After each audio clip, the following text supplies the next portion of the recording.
Donald Trump और अमेरिकी रक्षा अधिकारियों के अनुसार ईरान के अंदर गिराए गए F-15E स्ट्राइक ईगल के 2 सदस्यीय क्रू को बचाने के लिए एक विशाल एयर आर्माडा, गुप्त खुफिया साधन और भ्रम पैदा करने वाली रणनीति का इस्तेमाल किया गया। करीब 2 दिनों तक चले इस बेहद जोखिम भरे अभियान में लगभग 176 विमान और सैकड़ों सैनिक शामिल थे। जॉइंट चीफ्स के प्रमुख डैन केन ने इसे बेहद खतरनाक ऑपरेशन बताया। F-15E के पायलट, जिनका कॉल साइन ड्यूट 44 अल्फा था, को विमान गिरने के कुछ ही घंटों के भीतर सुरक्षित निकाल लिया गया।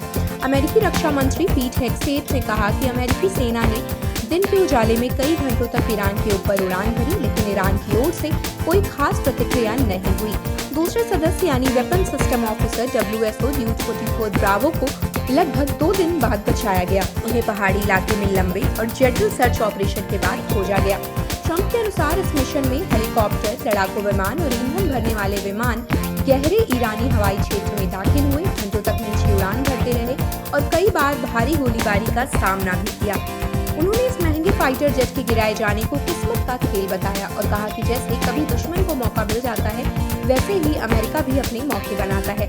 इस अभियान में A-10 warthog, HH-60 jolly king second, rescue helicopter, HC-130 combat king second जैसे विमान, ड्रोन और अन्य मानव रहित सिस्टम शामिल थे।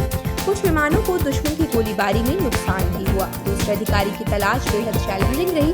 वह घायल थे और काफी खून बह रहा था। फिर भी उन्होंने दुर्घटना स्थल से दूर जाकर पहाड़ी इलाके में खुद को सुरक्षित रखने की कोशिश की और एक उन्नत सिग्नलिंग डिवाइस का इस्तेमाल किया, जिससे उनकी लोकेशन ट्रैक की जा सके।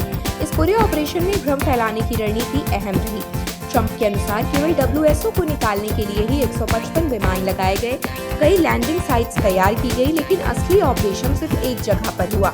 जब अधिकारी और रेस्क्यू टीम को सुरक्षित निकाल लिया गया तो पीछे छोड़े गए उपकरणों को नष्ट कर दिया गया ताकि वे ईरान के हाथ न लग सके।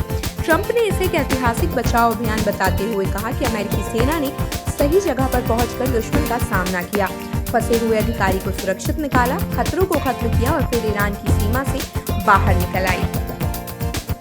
आप देख रहे हैं सौगंध टीवी, सौगंध वतन की।